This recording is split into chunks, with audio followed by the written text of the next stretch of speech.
মা হতে গেলেও তার যোগ্যতার প্রয়োজন বাবা। শাঁখা সিঁদুর পরলে হয় না মাতা, মা হওয়া কি মুখের কথা? মা তো হয়, কিন্তু আসল মা কজন হয় গো? মা হয়েছে এমন এমন মা আছে গো, তাদের যদি ছেলেরা মা বলে যদি না ডাকে কোনো অপরাধ হয় না। আপনারা বলবেন ছেলে মাকে মা বলবে না তাতে অপরাধ হয় না? হবে কি করে বলুন তো মাইরা? এই কদিনের আগের খবর, 16 মাসের বাচ্চাকে ঘরের মধ্যে তালা বন্ধ করে রেখে দিয়ে মা বেড়াতে গেল। মাত্র 16 মাসের ছেলেকে ঘরের মধ্যে তালা বন্ধ করে মা বেড়াতে গেছে, তাকে কি মা বলবে? ছেলেটাকে যখন ওই দরজা বন্ধ করে তালা দিয়ে গেল, ছেলেটা কত কেঁদেছে, কত খিদের জ্বালায় ছটফট করেছে, কত মা মা বলে ডেকেছে, কত চিৎকার করেছে, নিজের পায়খানা পেশাবকে খেয়ে বেঁচে থাকার চেষ্টা করেছে। কিন্তু এমন মা, সে নিজেকে নিয়ে ব্যস্ত। মা হয়েছে ছেলের জন্ম দিয়ে ব্যাগের ভেতরে করে চেন এঁটে দিয়ে রাস্তার মধ্যে ফেলে দিয়ে আসছে, তাকে কি মা বলবে? এই সব মায়েদের তো গলায় দড়ি দিয়ে পড়া উচিত, তাদের মা হওয়ার কোনো যোগ্যতাই নেই। ওরা মা নামে কলঙ্ক। হাই রে কলিকা, একটা মেয়ে সন্তান পায় না বলে ঠাকুরের কাছে কত মানত করছে, কত দণ্ডি কাটছে, কত ঠাকুরের কাছে মাথা টানছে, সে একটা সন্তান পায় না। কিন্তু আজ সে পেয়েও সন্তানের মর্ম বুঝলো, তাকে ফেলে দিয়ে চলে গেল। ওই জন্য তো আমাদের কষ্ট বেশি। ভগবানের কাছে যাই, ভগবানের কাছে গিয়ে বলছি ঠাকুর আমাকে ছেলে দাও, একটা ছেলে দাও। বলে ছেলে কি করবি? বলে ছেলে আমাদের দেখবি। দিলাম ছেলে, বলে ওই ছেলে যেন একটা ভালো চাকরি পায়। বলে পাবে, ভালো ব্যবসা করে করবে। বাবা রিক্সা চালায়, মা পরের বাড়ি কাজ করে। ছেলে যে ভগবানের কাছে ছেলে দিয়েছে, ছেলে বিদেশে পড়তে গেছে। বাবা মার যখন বয়স হয়েছে, ছেলে আর বিদেশ থেকে আসে না। মা ছেলেকে ফোন করছে, খোকা তুই একবারও কি বাড়ি আসবি না? কতদিন তোকে দেখিনি, একবার আয় না বাবা, একবার তোকে দেখার খুব ইচ্ছা হচ্ছে, একবার বাড়ি আয় না। ছেলে বলে উঠলো, মা গ্রামের বাড়িতে অনেক গরম, ওখানে কি এসি আছে? আমি এখানে এসি রুমে থাকি, অফিসে এসি, গাড়িতে এসি, বাড়িতে এসি। আর ওই গ্রামের বাড়িতে গেলে শুধু তো গরম, ওই গরমে আমি থাকতে পারবো না, আমার স্ত্রী থাকতে পারবে না। বাবা আমার কাছে এসি নেই, আমার বাড়িতে এসি নেই বলে তুই মা বাবাকে ভুলে যাবি? মা বাবাকে একবার দেখতে আসবি না? তুমি চিন্তা করো না, আমি ফোনে ঠিক তোমার খবর নিয়ে নেব, তবে আমি এই গরমে যেতে পারবো না। জানিস তো খোকা, তুই যে আসবি না বলছিস, তোকে একটা খবর দেয়া ছিল। তোর বাবা রিক্সা চালাতে চালাতে ছোট্ট একটা অ্যাক্সিডেন্টে তোর বাবার পাটা কেটে বাদ গেছে। তোর বাবার খুব শরীর, আমার মনে হয় তোর বাবার বাঁচবে না। আমি একা কি করব কিছু বুঝতে পারছি না। আয় না বাবা, তুই একবার আয় না, আমরা মা ছেলে মিলে কিছু একটা ব্যবস্থা করব। তোর বাবা তোর জন্য খুব কষ্ট পাচ্ছে। আয় না বাবা, একবার তুই তোর বাবাকে এসে দেখে যা। ছেলে বলে উঠলো, মা তোমাকে একবার তো বললাম যে ওখানে প্রচন্ড গরম, আমি ওখানে গিয়ে থাকতে পারবো না। ও বাবার শরীর খারাপ, বাবা বাঁচবে না। ঠিক আছে তুমি চিন্তা করো না, গ্রামের ছেলেরা আমাকে ফোন করে, আমি সেই দিনকে অনলাইনে টাকা পেমেন্ট করে দেবো, গ্রামের ছেলেরা সব কাজ করে। যেই না মা শুনেছে এই কথা, মা ছেলেকে বলছে, খোকা টাকাটাই তোর কাছে বড় হয়ে গেল বাবা, বাবা মা তোর কাছে বড় হলো না। যে বাবা তোকে কষ্ট করে মানুষ করলো, যে বাবা এত পরিশ্রম করে তোকে আজ বড় করেছে, লেখাপড়া শিখেছে, সেই বাবার মরণ কামনা তুই করছিস। সেই বাবা বললে তুই অনলাইনে টাকা পেমেন্ট করবি, তোর টাকা তোর কাছেই থাক বাবা, আমাদের প্রয়োজন নাই। বাবা তুই ভালো থাকিস, তোর স্ত্রীকে নিয়ে তুই সুখে থাক, আসতে হবে না বাবা, তুই ভালো থাকিস। ভগবানের কাছে প্রার্থনা করি, ভগবান যেন তোকে ভালো রাখে, তোকে যেন সুস্থ রাখে, আর তোকে ফোন করবো না। বাবা বলে বলে, কি গো খোকা, আমার কথা বুঝি জিজ্ঞাসা করছি, কেমন আছিস? একবার ফোনটা আমাকে দাও না, শেষবারের মতো আমার খোকার সঙ্গে দুটো কথা বলি। মার বলতে পারছে না যে তোমার খোকা তোমার নেই, তোমার খোকা তুমি মরে গেলে সে বাড়িতেও আসবে না, সে অনলাইন টাকা পেমেন্ট করবে। মা বাবা ভাবছে ঠাকুর তুমি ছেলে দিলে তো এমন ছেলে দিলে, ভগবান বলে তুই চাইনি, তুই তো আমার থেকে চেয়েছিস টাকা দাও, বাড়ি দাও, গাড়ি দাও, তোর ছেলে সব পেয়েছে, তা এখন তুই কাঁদছিস কেন? বলে আমার ছেলে আর মা বাবাকে মা বাবা বলে না। বলে বলবে কি করে? তুই তো কোনোদিন চাস, তুই যদি চাইতিস তাহলে পেতিস। তুই যদি বলতিস যে আমার ছেলে লেখাপড়ার সঙ্গে সঙ্গে হৃদয় মাঝে ভক্তি দিও, সে যেন ভগবানের চরণে যায়, সে যেন ভগবানের চরণে তুলসী দেয়, সে যেন সাধুগুরু বৈষ্ণবকে সম্মান করে, তাহলে তুই পেতিস। তুই চাস রে, তুই পাবি কি করে? হে ভক্তমণ্ডলী, ভগবানের কাছে প্রার্থনা করো, ছেলেদের লেখাপড়ার প্রয়োজন আছে, লেখাপড়ার সঙ্গে সঙ্গে তুমি এটাও বলো যে ঠাকুর লেখাপড়ার সঙ্গে সঙ্গে ভক্তিটাও তুমি হৃদয়ে মাঝে দিও।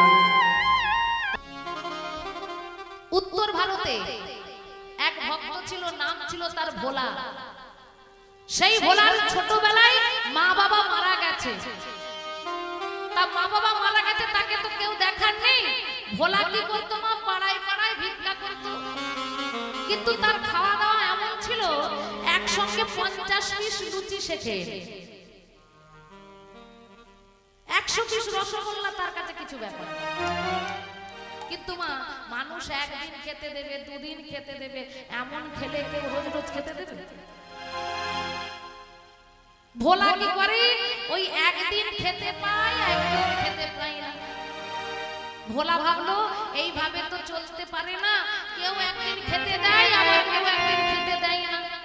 তা এক কাজ করব, আমি একটা আশ্রমে থাকবো, আর আশ্রমে থেকে আশ্রমে যদি কাজ করে দিই, তাহলে আশ্রমের গুরুজি আমাকে পেট ভরে খেতে দেবে, আমি পেট ভরে খাবার।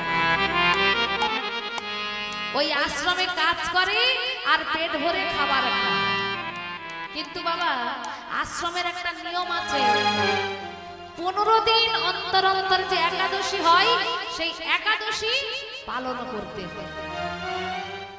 একাদশীর দিন ভোলা দেখছে রান্নাশালের চাবি বন্ধ, রান্নাশালের চাবি বন্ধ।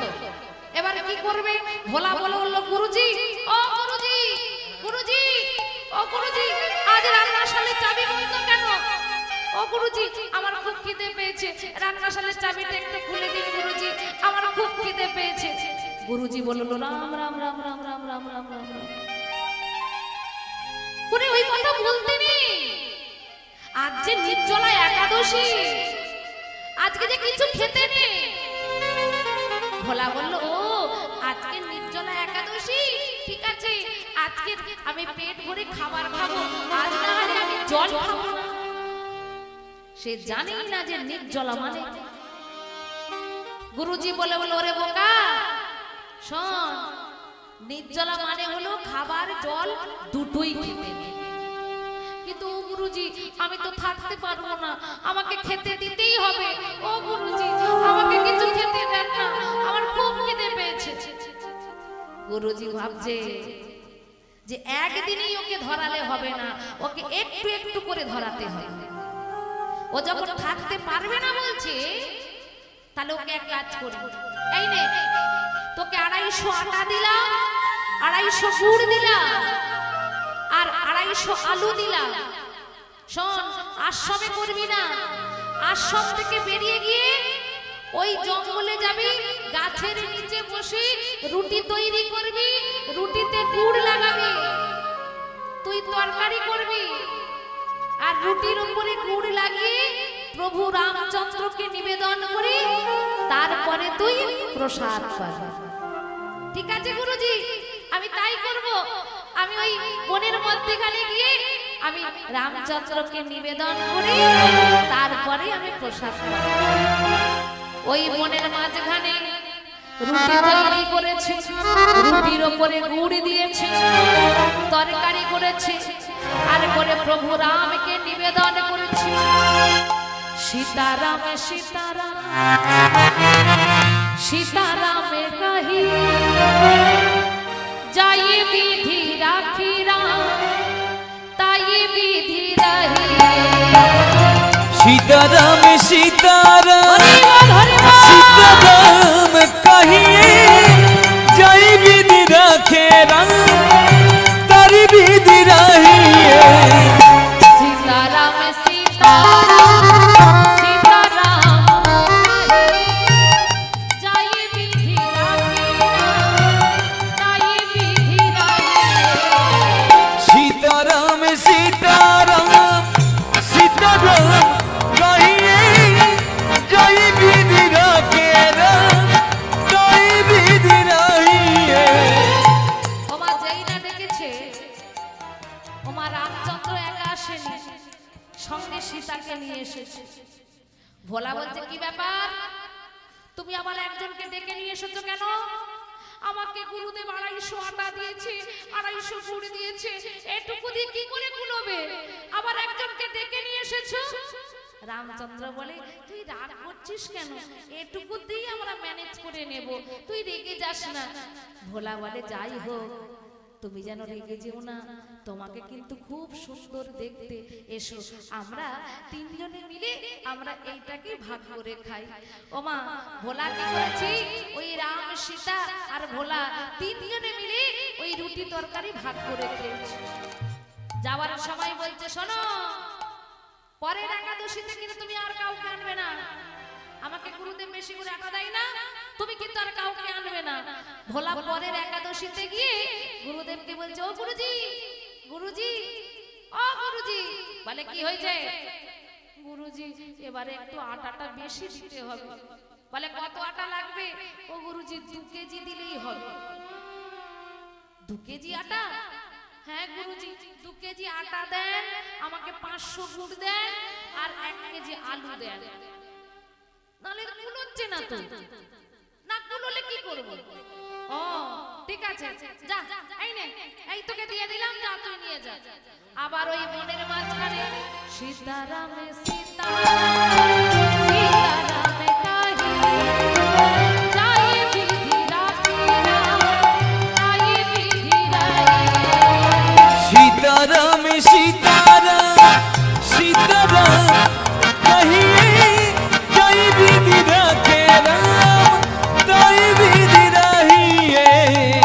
সীতারাম সীতারাম সীতারাম কহিয়ে যাই বিধি রাখে রাম, তাই বিধি রহিয়ে। সীতা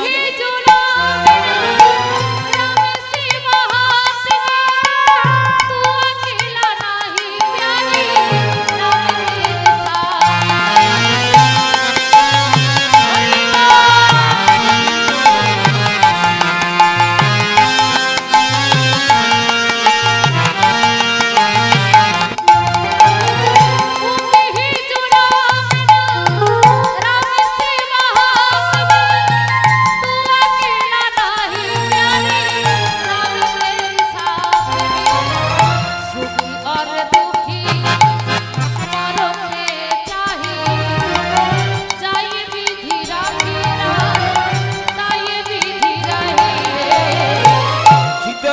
सीताराम सीताराम कहिए जय विधि रखे राम तय विधि रहिए सीताराम सीताराम।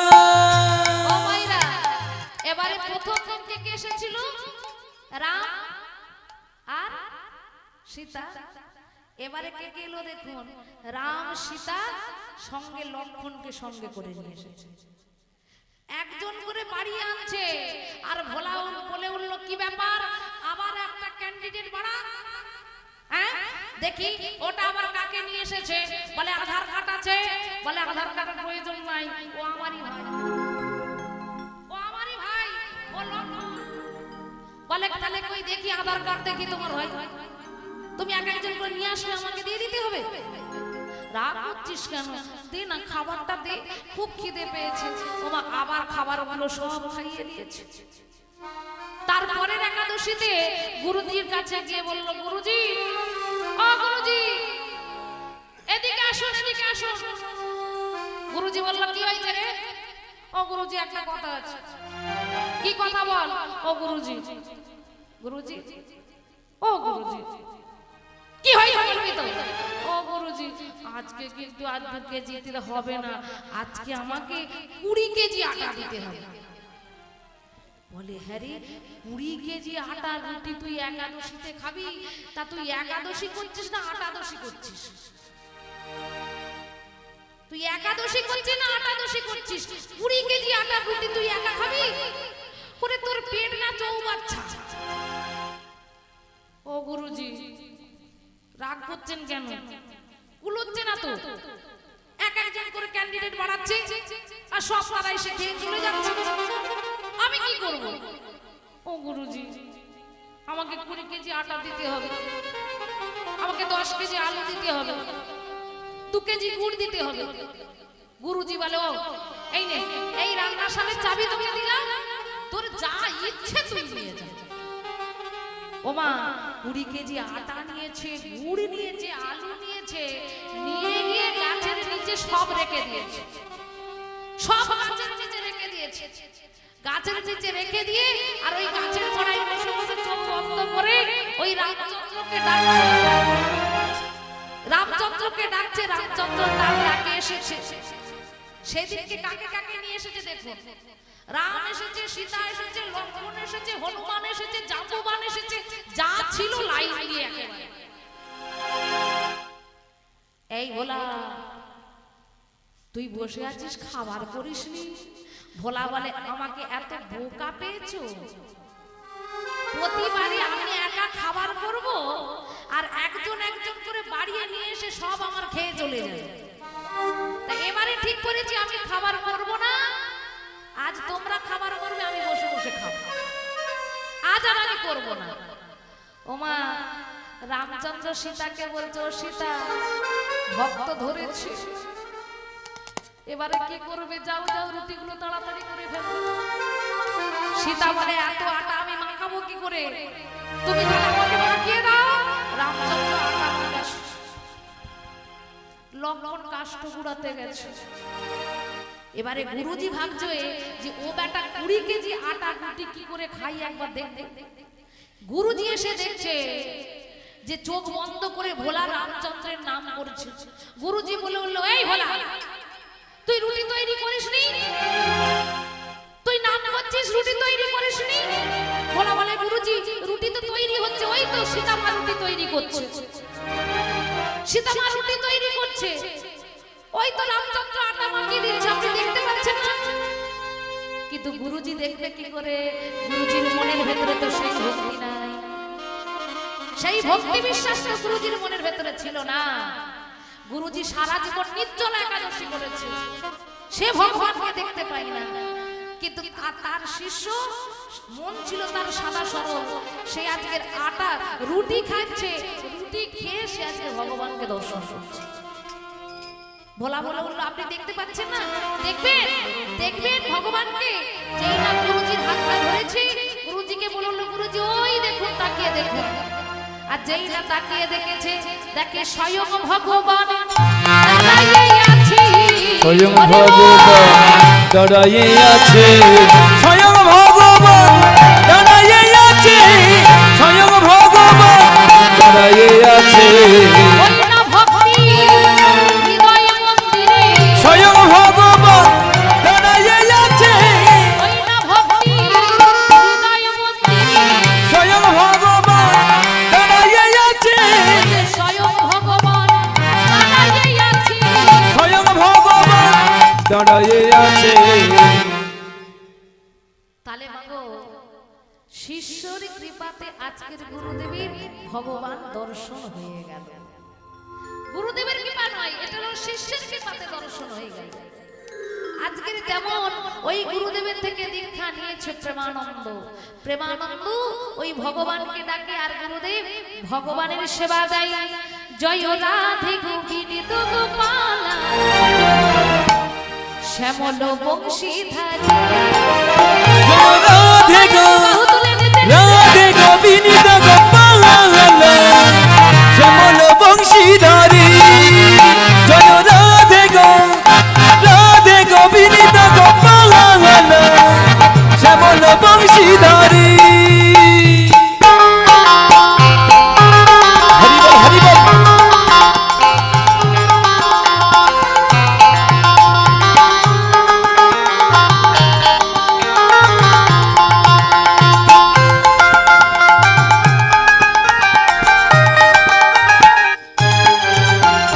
গহলি তুলি মোহনমালা, মাথায় ময়ূরী পুচ্ছ পাতা।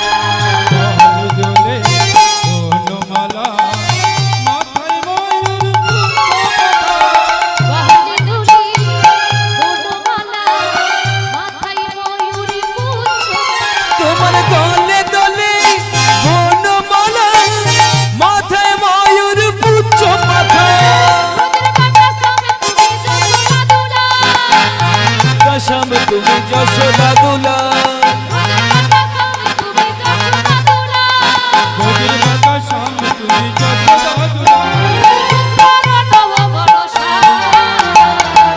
বাহু তুলে একসাথে বলে ভগবান শ্রীকৃষ্ণচন্দ্র কি, জয় জোরে সে বলে ভগবান শ্রীকৃষ্ণচন্দ্র কি, জয়। আরো জোরে ভগবান শ্রীকৃষ্ণচন্দ্র কি। গহলে দুলি মোহনমালা, মাথায় ময়ূরী পুচ্ছ পাতা। তোমার দলে দলে বনমালা, মাথায় ময়ূর পুচ্ছ পাখা, দলে দলে বনমালা, মাথায় ময়ূর পুচ্ছ পাখা, রোজের কাটা সামনে যশোদা দুলা, বদির বাঁকা সামনে তুমি যশোদা দুলা, বদির বাঁকা সামনে তুমি যশোদা দুলা, সুন্দর নব ভরসা, শ্যামল বংশীধারী। রাধে গো জয় রাধে গো রাধে গোবিন্দ গোপালা শ্যামল বংশীধারী, ও জয় রাধে গো রাধে গোবিন্দ গোপালা শ্যামল বংশীধারী, জয় রাধে গোবিন্দ গোপালা, শ্যামল বংশীধারী। জয় রাধে গোবিন্দ গোপালা শ্যামল বংশীধারী, জয় রাধে গোবিন্দ গোপালা শ্যামল বংশীধারী। হরি বল হরি বল। যে করে আমার আশ তার করি সর্বনাশ, যদি না ছাড়ে আমার পাশ আমি হই তার দাসের দাস। ও মাইরা, ভগবান যে তার ভক্তকে কাছে টেনে নেবে তাকে একটু পরীক্ষা করবে না যে সে প্রকৃত ভক্ত কিনা। তাই ভক্তকে পরীক্ষা করার জন্য গুরুদেব তাকে কি বলেছে, 21টা দাঁত থেকে ভিক্ষা নিয়ে যেতে, কিন্তু প্রেমানন্দ ভিক্ষায় বেরিয়েছে আর সেদিন ভিক্ষায় বেরোতে হঠাৎ মুষলধারা বৃষ্টি। প্রেমানন্দ ভাবছে এই তো আকাশটা ভালো ছিল, আবার বৃষ্টি নেমে এলো, আজকে আর আমাকে কেউ ভিক্ষা দেবে তো? যে বাড়িতে যাই সেই বাড়ি থেকে ফিরিয়ে দেয়। প্রেমানন্দ ভাবলো আজ মনে হয় আজ ভিক্ষা নিয়ে যেতে পারবো না। একটা রানীমার বাড়ি গিয়ে দাঁড়িয়েছে, রানীমা বলে হ্যাঁ রে তুই এই বৃষ্টির জলে ভিজে গেছিস, আয় আয় আয়, তোকে ভালো করে মুছে দি। ও রানীমা, আমাকে মুছে দিতে হবে না গো, আমাকে নতুন ধুতি দিতে হবে না, নতুন গামছা দিতে হবে না। তাহলে তুই কিসের জন্য এসেছিস? ভিক্ষা করতে। ও, তোর বাবা বাবুজি কেউ নাই? না গো, আমার মা ছোট্টবেলায় মারা গেছে, কিন্তু আমার বাবা আছে। আমি তো গুরুদেবের আশ্রমে এসেছি, তাই আমার গুরুদেব আমাকে ভিক্ষা করতে পাঠিয়েছে। কার জন্য জানো? গোবিন্দের জন্য। আমাকে বলেছে 21টা দাঁত থেকে ভিক্ষা করতে, তাই আমি ভিক্ষা করতে এসেছি। কেউ আমাকে ভিক্ষা দেয়নি। ওরে তুই কাঁদিস না, আমি ভিক্ষা দেব, তুই চিন্তা করিস না। মনে মনে ভাবলো, আমাকে তো গুরুদেব বলেছে 21টা দাঁত থেকে ভিক্ষা নিয়ে যেতে, আমি যদি একটা দাঁত থেকে নিয়ে যাই তাহলে আমার গুরুদেব জানতেও পারবে না আর বুঝতেও পারবে না। কিন্তু একটা জেনে ভুল আর একটা না জেনে ভুল, অপরাধ কিন্তু সমান। একটা গর্ভবতী মহিলা হাজার বস্ত্র দিয়ে যেমন তার গর্ভকে ঢাকা রাখতে পারে না, কেউ যদি জগতে পাপ করে, পাপ তার বাপকেও ছেড়ে কথা বলে। আমি যদি পাপ করি, সেই পাপের ভাগ আমার ছেলে নেবে না, আমার মেয়ে নেবে না, আমার স্বামী নেবে না। পাপের শাস্তি কিন্তু আমাকেই ভোগ করতে হবে।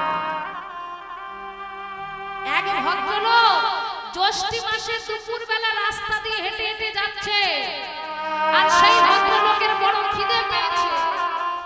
সে ভাবলো, আমার যখন খিদে পেয়েছে কিছু খাবার পেলে ভালো হতো। তা যেতে যেতে হঠাৎ লক্ষ্য পড়ে গেল একটা আম গাছের দিকে। ভাবলো, ওই আমটাকে যদি পেড়ে খেতাম তাহলে আমার খিদেটা যেত।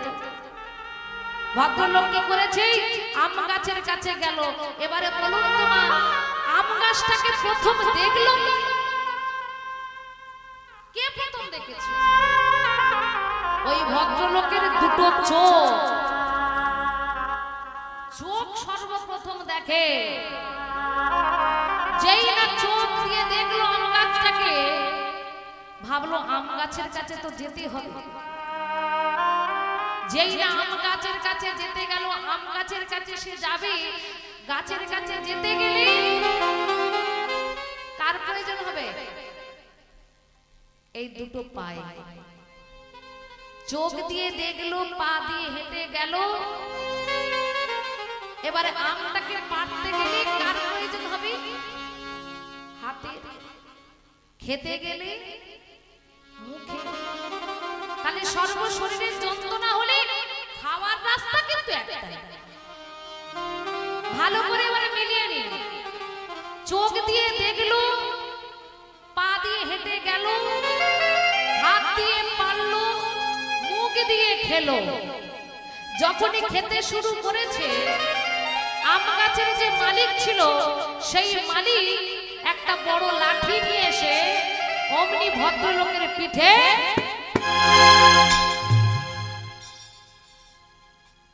পিঠের কি ভূমিকা ছিল মা গো?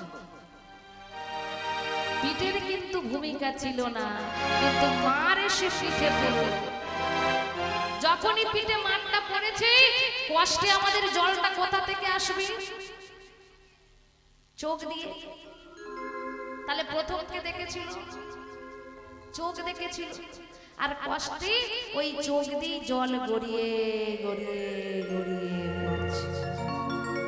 তাহলে যে পাপ করে তাকেই শাস্তি পেতে হয়। নিতাই গৌর প্রেমানন্দে হরি বল, হরি বল। এ মনে বাউলা গাছের কষলে গেছে, ও গুরু ধুইয়ে দাও জ্ঞানে সাবানে, গুরুই আমার মনের ময়লা যাবে কেমনে।